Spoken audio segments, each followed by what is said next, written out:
Indrajit study point में आप सभी का स्वागत है। तो हम पढ़ रहे थे चैप्टर 7। अब हमारा चैप्टर 7 है जो अंतिम दौर 2 के बारे में पढ़ना है। तो अभी हम स्टार्टिंग कर रहे हैं। अगर आप सबने लाइक सब्सक्राइब नहीं किए हो, कर लो कर लो कर लो, और अपने दोस्तों को जरूर सेंड करो क्योंकि उन्हें भी पढ़ने का मौका देना चाहिए। विद्यादान सबसे बड़ा दान होता है। ठीक है, तो चलो यहाँ पर मैं बता दूं, जो क्यूआर कोड आपको दिख रहे हैं यहाँ पे, क्यूआर कोड स्कैनर, जिसको आप क्यूआर कोड से आपके फोन में क्यूआर कोड स्कैनर इंस्टॉल करो प्ले स्टोर से, और इसको जैसे सर्च करोगे तो आपको इस पेज मतलब पूरे चैप्टर की डिटेल्स मिलेंगे। और आपको ये बुक चाहिए तो एनसीईआरटी बुक करके एप्लीकेशन आता है जिसका डिस्क्रिप्शन में लिंक दे दिया जा रहा है। आप वहां से जाकर इस बुक को मतलब इस एप्लीकेशन को इंस्टॉल कर सकते हो और इस बुक को आप पढ़ सकते हो, ढूंढ भी सकते हो। तो चलो बिना समय गवाए पढ़ाई करना चालू करते हैं। ठीक है, अध्याय 7 अंतिम दौर 2, राष्ट्रीयता बनाम साम्राज्यवाद, मध्य वर्ग की बेबसी, गांधी का आगमन। इसके बारे में पढ़ेंगे। जैसे में राष्ट्रीयता बना राज्य साम्राज्यवाद। अब राष्ट्रीयता को साम्राज्यवाद कैसे बना, मध्य वर्ग की बेबसी कैसे हुई, और गांधी का आगमन कैसे हुआ। गांधी का आगमन और पहला आंदोलन बिहार के चंपारण जिले से चालू हुआ था। तो हम लोग गांधी जी को महान बना दिए बिहारवासी। पहला विश्व युद्ध आरंभ हुआ। राजनीतिक उत्तार पर थी, मतलब उस समय राजनीति उत्तार पर थी, मतलब बहुत उतार चढ़ाव इसमें हो रहा था। कोई हर देश गुलाम आजादी हो रहा था गुलामी से। इसका कारण था कांग्रेस का तथाकथित गरम दल। उस समय कांग्रेस का गरम दल था जो कॉलेज से बनकर निकला था, और नरम दल में विभाजन और युद्ध काल में लागू किए गए नियम और प्रतिबंध। देखो, जो गरम दल थे वो तो अलग बात है, जो नरम दल थे वो विभाजन कर देते थे। युद्ध काल में लागू किए गए नियमों पर वो लोग चलते थे। अंततः विश्व युद्ध समाप्त हुआ और शांति के परिणाम स्वरूप देश में राहत और प्रगति की बजाय दामनकार कानून और पंजाब में मार्शल लॉ लागू हुआ। पंजाब में मार्शल लॉ लागू हुआ था। अब मार्शल लॉ क्या है इसके बारे में हम किसी दूसरे वीडियो में जानेंगे, नहीं तो इसमें आगे पढ़ने को मिले। तो पंजाब में इसलिए क्योंकि पंजाब उस समय बहुत मारपीट करने वाला, कत्लेआम करने वाला वो राज्य था। जनता में अपमान की करवाहट और क्रोध का आवेश बढ़ गया। ऐसे समय में जब हमारे देश के पुरुष को लगातार कुचला जा रहा था, शोषण की लगातार निर्मम प्रक्रिया से हमारी गरीबी बढ़ रही थी और हमारी जवानी मतलब जीवन शक्ति छिन्न हो रही थी। और वो ऐसा समय था जिसमें जनता के मन में कड़वाहट और क्रोध तो भर ही रहा था, लेकिन साथ में मतलब गरीबों की शोषण भी बहुत ज्यादा होती थी। लगातार किसी को मारना, किसी को पीटना, जब मन करे उसको जेल में डाल देना, और शक्ति को ले लेना, मतलब शक्ति छीन उसको जेल में डाल दो। कोई पोस्ट पे है तो उसको डिसमिस कर दो, चाहे उसको सस्पेंड कर दो, निकाल दो वहां से। तो इस तरह दमन चालू हुआ गरीबों का। किसान वर्ग दबू और भयभीत। किसान वर्ग दबे और भयभीत थे। कारखाने के मजदूर की स्थिति, जो कारखाने में काम करते थे। और ये अपने बापू महात्मा गांधी का फोटो है। महात्मा गांधी, मोहनदास करमचंद गांधी।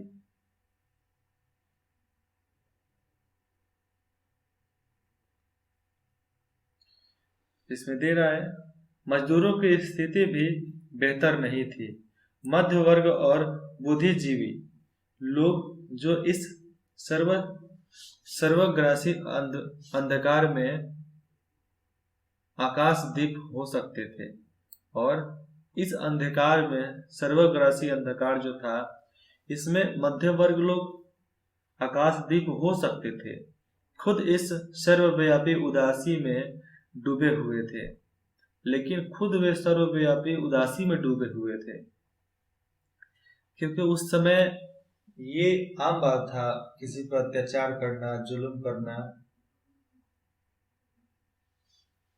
मतलब अंग्रेज तो करते ही थे, राजा करते ही थे, और जो जमींदार सब थे वो भी दमन करते थे, वो लोग भी नहीं छोड़े हैं कभी। और तब गांधी का आगमन हुआ, और उसी समय गांधी का आगमन हुआ था। अब वो कहां से आए थे आगे जानेंगे हम। वे ताजा हवा के ऐसे झोंके की तरह आए जिसने फैलकर हमें गहरी सांस लेने के योग्य बनाया।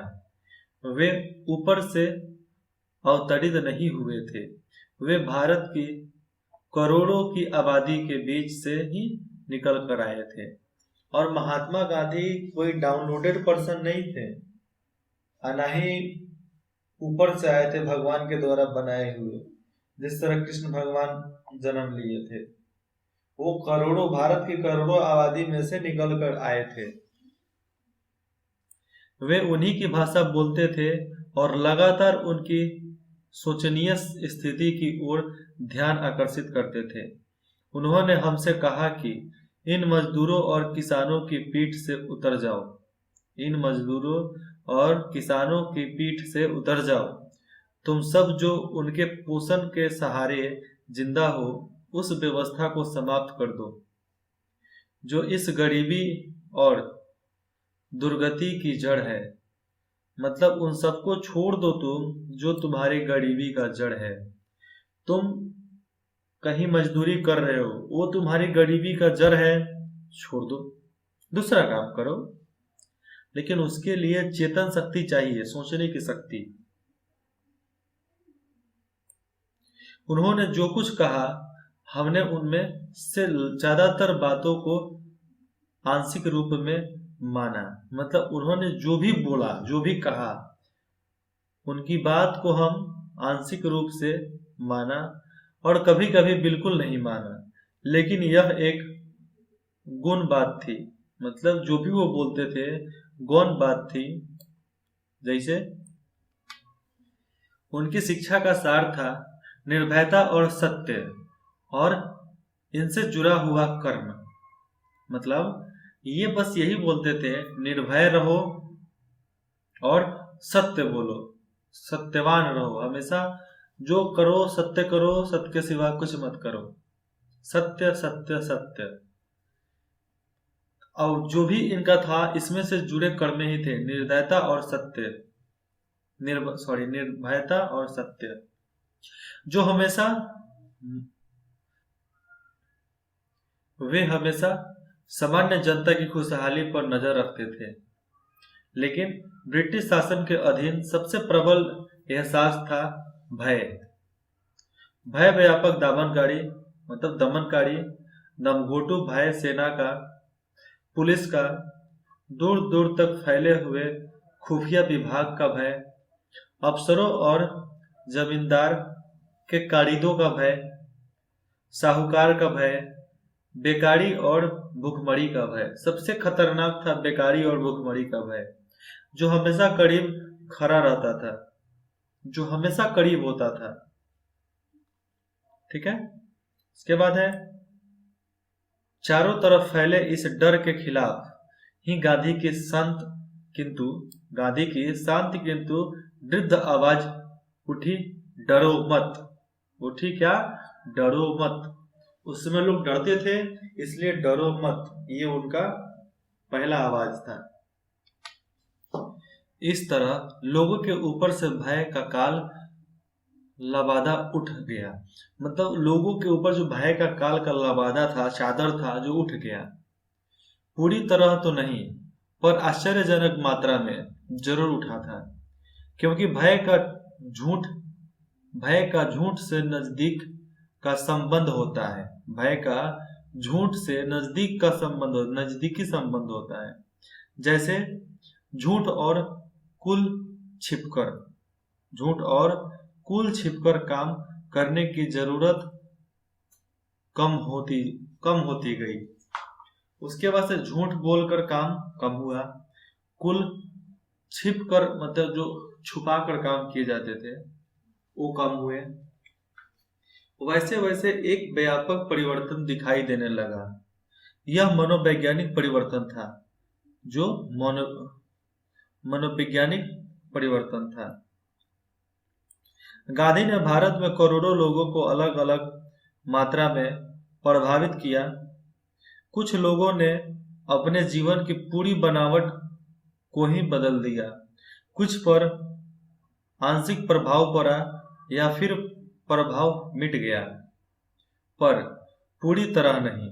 अलग अलग लोगों में प्रतिक्रियाएं भी अलग अलग हुई और हर आदमी के पास इस सवाल का अलग अलग जवाब था। सबका जवाब, सबका काम अलग अलग ही था, किसी का एक नहीं था। ठीक है।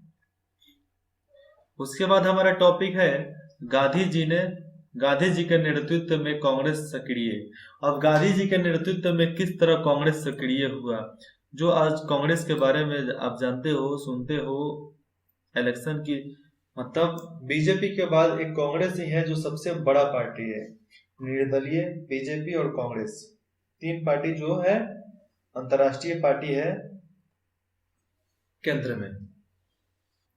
गांधी जी ने पहली बार कांग्रेस के संगठन में प्रवेश किया और तत्काल उसके संविधान में पूरी तरह परिवर्तन ला दी।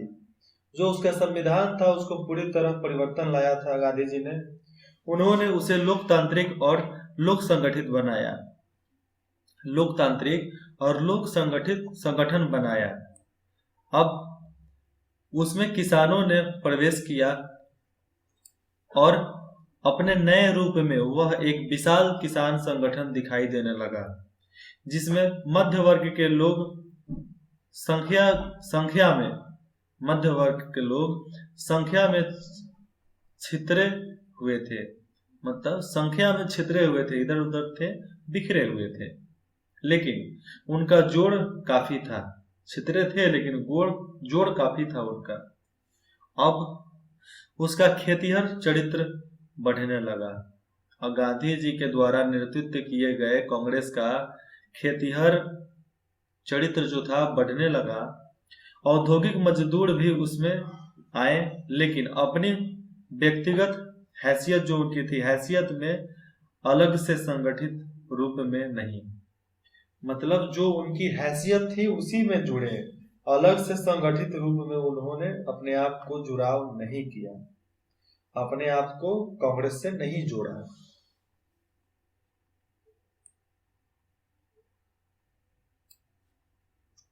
इस संगठन का लक्ष्य और आधार था सक्रियता, मतलब जिएंगे हम। ऐसी सक्रियता, मतलब सक्रियता का मतलब सक्रिय, हमेशा हम उपजते रहेंगे, बनते रहेंगे, आगे बढ़ते रहेंगे। ऐसे सक्रियता जिसका आधार शांतिपूर्ण पद्धति था, जिसका काम था हिंदुस्तान में, देश में शांति फैलाना, शांति का ही बोलबाला करना। अब तक जो विकल्प थे उसमें या तो केवल बातचीत करना और प्रस्ताव पारित करना था, अथवा हिंसक कार्यवाही करना नहीं। लेकिन इसमें हिंसक कार्यवाही दिया, हिंसक कार्रवाई करना, जिसमें हिंसक कार्रवाई करना भी था शामिल। इन दोनों तरीकों को एक तरफ हटा दिया और हिंसक से हिंसा कर दिया गया। हिंसक कार्रवाई करना ये था उसमें, लेकिन उसको बदलकर हिंसा की विशेष रूप में निंदा की गई, क्योंकि वह कांग्रेस की मूल नीति के खिलाफ था और हिंसा के विरोध किया गया, निंदा हुई और हिंसा को रोक दिया गया, क्योंकि वो कांग्रेस की मूल नीति के खिलाफ था। काम करने का एक नया तरीका निकल गया जो पूरी तरह शांतिपूर्ण था। ऐसे तरीके निकाले गए जो शांतिपूर्ण था लेकिन काम कारीगर करता था। जो काम कारीगर करोगे मतलब एकदम संपूर्ण दोगे 100% उसमें तो आगे बढ़ेगा ही ना।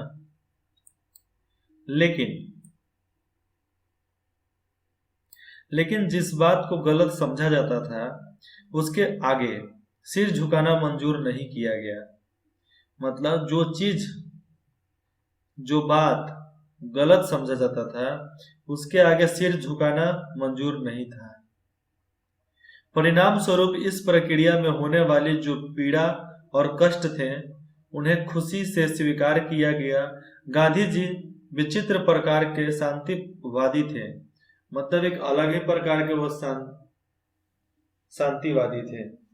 वे गतिशील ऊर्जा से भरे सक्रिय व्यक्ति थे और उनके अंदर गतिशील ऊर्जा थी और उसके भरे हुए सक्रिय व्यक्ति थे। उन्होंने न कभी भाग्य से हारा, हार मानी, न ऐसी बात को सामने सिर झुकाया। मतलब कोई भी ऐसे बात के सामने कभी उन्होंने सिर नहीं झुकाया जिसे वे बुरा समझते थे। उनमें मुकाबला करने की भरपूर शक्ति थी। उस समय बुढ़ापे में भी उन्हें मुकाबला करने के लिए भरपूर शक्ति थी उनके पास। गरचे वे ऐसा शांतिपूर्ण और शिष्ट ढंग से करते थे और उनका जो कर्तव्य था, उनका जो कदम था वो हमेशा शांतिपूर्ण था। वो भूख हड़ताल पर बैठ जाएंगे, चुपचाप बैठे रहेंगे। ऐसे बहुत सारे हमारे नेताजगण हैं जो भूख हड़ताल करते करते मर गए हैं। इतना भूखे रह गए कि भूखे रहते रहते मर गए हो। तो वो शिष्ट ढंग इनका था। सक्रियता का आग्रह दोहरा था लेकिन बहुत लोग उसमें जुड़ना चाहते थे ना। जाहिर है कि विदेशी शासन को चुनौती देने और उसका मुकाबला करने की सक्रियता तो थी ही, अपनी खुद की सामाजिक बुराइयों के विरुद्ध लड़ने की सक्रियता भी थी। कांग्रेस के मुख्य आधार थे राष्ट्रीय एकता। जो मुख्य आधार था राष्ट्रीय एकता, जिसमें अल्पसंख्यकों की समस्याओं को हल करने और दलित जातियों को ऊपर उठाने के साथ छुआछूत के अभिशाप को खत्म करना शामिल था। क्या क्या शामिल था इनके में? अल्पसंख्यक को ऊपर लाना है, कांग्रेस को आधार को राष्ट्रीयता एकता में ढालना है। मतलब लोग बिखरे नहीं, मुख्य आधार कर दे राष्ट्रीयवाद। जो छुआछूत जातियों, दलित जातियों में जो छुआछूत होते थे उस अभिशाप को खत्म करना, ये उनके मुख्य लक्षण थी इस कांग्रेस में आते हैं और इस देश को आजाद करने से पहले।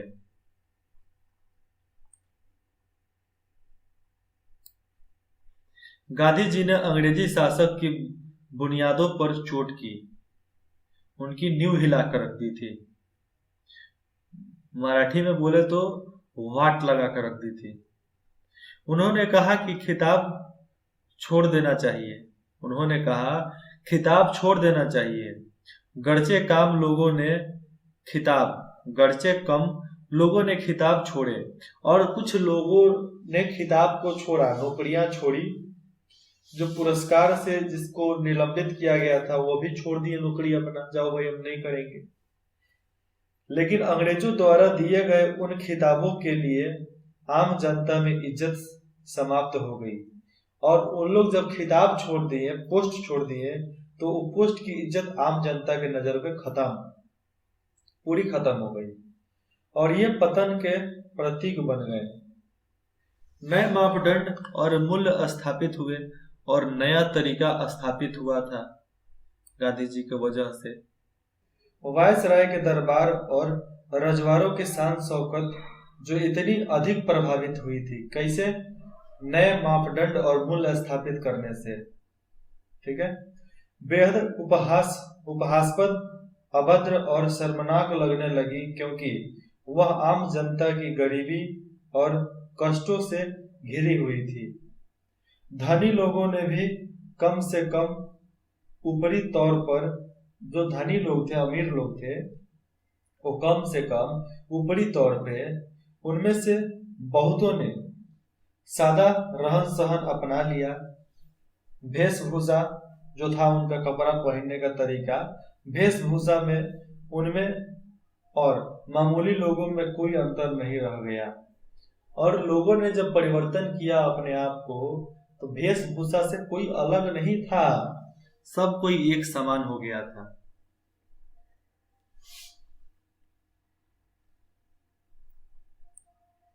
कांग्रेसों के पुराने नेता, जो एक अलग और ज्यादा निष्क्रिय परंपरा में पले थे, जो बहुत ज्यादा निष्क्रिय परंपरा था उनका, उसमें पले थे, इन नए तौर तरीकों को आसानी से नहीं अपना सके, और आम जनता की इस उठान से उन्हें परेशानी हुई। लेकिन जो हवा पूरे देश में बही, इन लोगों में भी उसका नशा कुछ दूर तक भर गया।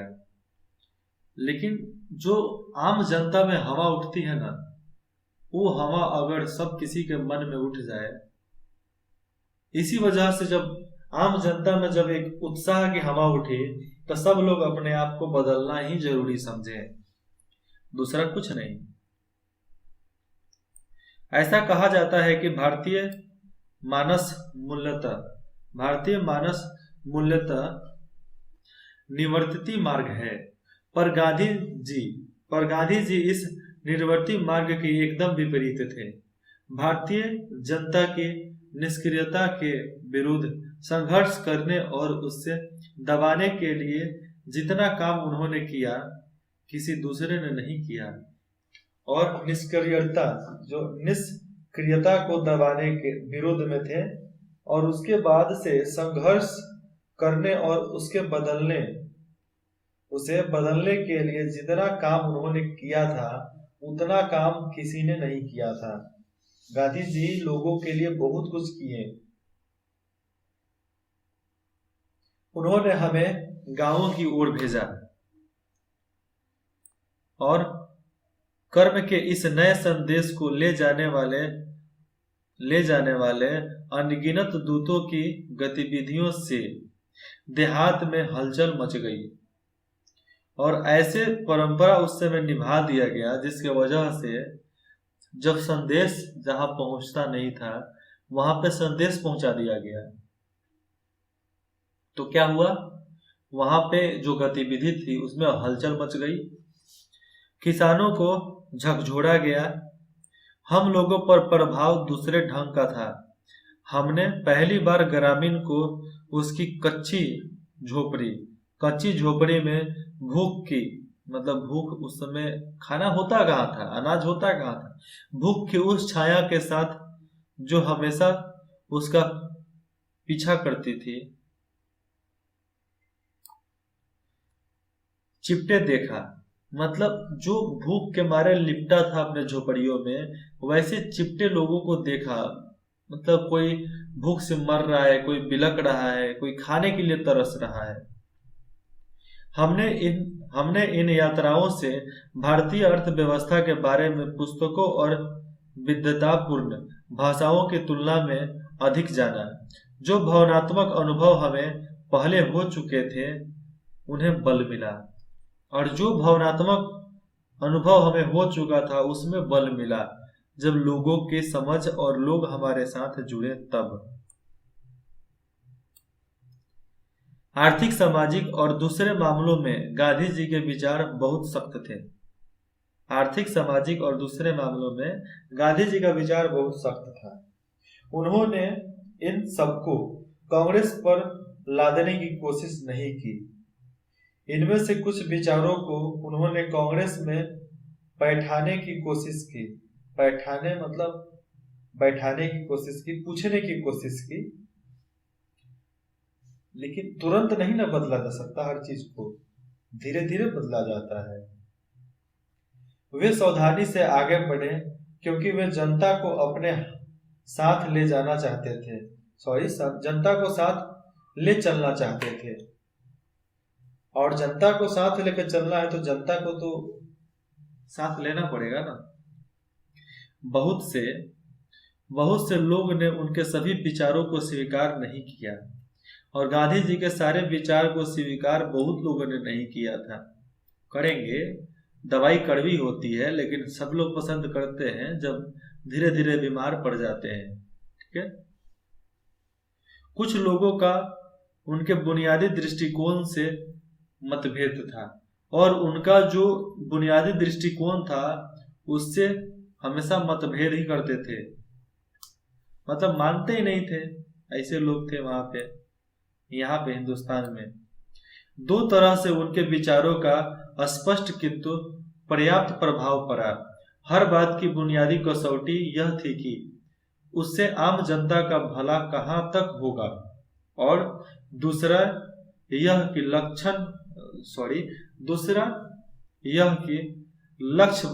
लक्ष्य भले ही सही हो, लेकिन साधन हमेशा महत्वपूर्ण होते हैं। लक्ष्य भले ही सही हो, लेकिन साधन हमेशा महत्वपूर्ण होते हैं और उनकी अनदेखी नहीं की जा सकती।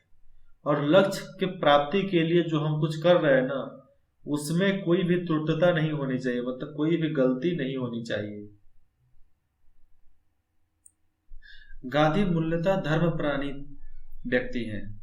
वे अपने अंतरतम की गहराइयों तक हिंदू हैं, और अपने अंतर मन के गहराइयों तक वो हिंदू हैं, लेकिन धर्म संबंधी उनकी अवधारणा का किसी सिद्धांत, परंपरा या कर्मकांड से कोई संबंध नहीं है। उनका बुनियादी सरोकार उन नैतिक नियमों में उनके दृढ़ विश्वास से है जिन्हें वे सत्य या प्रेम के नियम कहते हैं, जिसे वह सत्य और प्रेम के नियम कहते हैं। सत्य और अहिंसा, इन दोनों शब्द को वे एक ही अर्थ के लिए अदल बदल कर इस्तेमाल करते हैं। सत्य और अहिंसा। उनका दावा है कि वे हिंदू धर्म की मूल भावना को समझते हैं। उन्होंने हर उस सिद्धांत और व्यवहार को नामंजूर किया है जो उनकी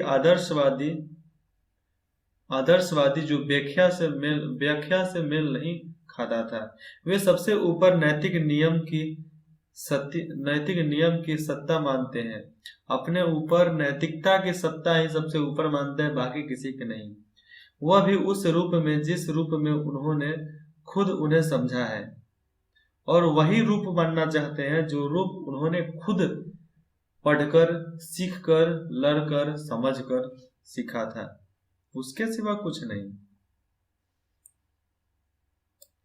जीवन के अन्य पक्षों की ही तरह औसत आदमी के लिए इससे राजनीति में परेशानी और अक्सर गलतफहमियां पैदा होती है, लेकिन कोई भी बाधा उन्हें अपनी पसंद के सीधे रास्ते से नहीं हटा पाती, क्योंकि एक सीमा के भीतर वे बराबर अपने को बदलती हुई स्थिति के अनुरूप ढालते चलते हैं।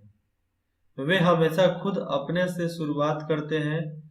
उनकी कथनी और करनी में इतना मेल होता है, मतलब जो कहते हैं और करते हैं इतना मेल होता है जितना हाथ और दस्ताने में। हाथ में जो दस्ताना पहनते हैं ना, जितना मेल उसमें होता है उतना ही मेल उनके जज्बात, उनके करनी और कथनी में होता है।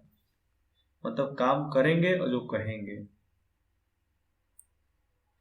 जिस भारत को वे अपनी इच्छाओं और आदर्शों के अनुसार ढालने जा रहे थे, उसके बारे में उनका विचार था, मैं एक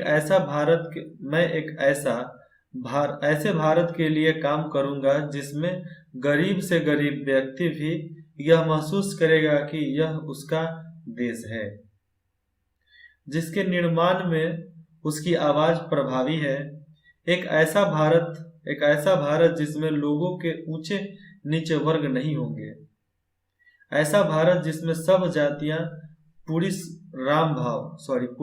समभाव से रहेगी। हर जितनी भी जाति है वो समभाव से रहेगी। ऐसे भारत में छुआछूत या नशीली मदिरा मतलब शराब, नशीली मदिरा और दवाइयों के अभिशाप के लिए कोई जगह नहीं होगी। स्त्रियों को पुरुष के सामने, मतलब इसमें छुआछूत पे वो बोलना चाहते हैं, और नशीली मदिरा और दवाइयों के अभिशाप की कोई जगह नहीं रहेगी, ऐसा भारत बनाना चाहते हैं, साफ सुथरा। लेकिन उन्होंने नहीं बना पाए। स्त्रियों को पुरुष के सामने अधिकार, मतलब अधिकार होने, जो महिला पुरुष का अधिकार होता है ना, यहाँ पर दिया गया है स्त्रियों को पुरुषों के समान अधिकार होगा। ठीक है, यही मेरे सपनों का भारत है और यही उनके सपनों का भारत था। जहां उन्होंने अपनी हिंदू विरासत का गौरव था, वहां उन्होंने हिंदू धर्म को एक सार्वभौमिक बना पहनाने का प्रयत्न किया, सार्वभौमिक बना पहनाने का प्रयत्न किया और सत्य के घेरे में सब धर्मों को शामिल कर लिया। उन्होंने अपने सांस्कृतिक विरासत को संकीर्ण बनाने से इनकार कर दिया और उनकी जो सांस्कृतिक विरासत थी उसी को केवल आगे बढ़ाने से इनकार कर दिया। तभी तो वो महान बने ना, नहीं तो बन पाते क्या? नहीं बन पाते। उन्होंने लिखा, भारतीय संस्कृति न हिंदू है न मुसलमान, न पूरी तरह से कुछ और, यह सबका मिला जुला रूप है। उन्होंने आगे लिखा, मैं चाहता हूं कि मेरे घर के पास सारे देशों की संस्कृति जितनी स्वतंत्रता से संभव हो उतनी स्वतंत्रता से फैले। इस तरह की भावना उनकी थी, लेकिन उसमें से कोई मेरे पैर उखाड़ दे, मुझे यह मंजूर नहीं है। आधुनिक विचारधाराओं से प्रभावित होकर उन्होंने कभी अपनी जड़ों को नहीं छोड़ा और उन्हें मजबूती से पकड़े रखा और अपनी समाज, अपनी बुनियादी, अपनी एकता और अपना समाज, अपना गांव को कभी नहीं छोड़ा, अपने धर्म को भी कभी नहीं छोड़ा। सबको लेकर चलने की क्षमता उनके में थी। अगला पाठ हम पढ़ते हैं, मतलब इसके आगे का पढ़ते हैं अगले पाठ में।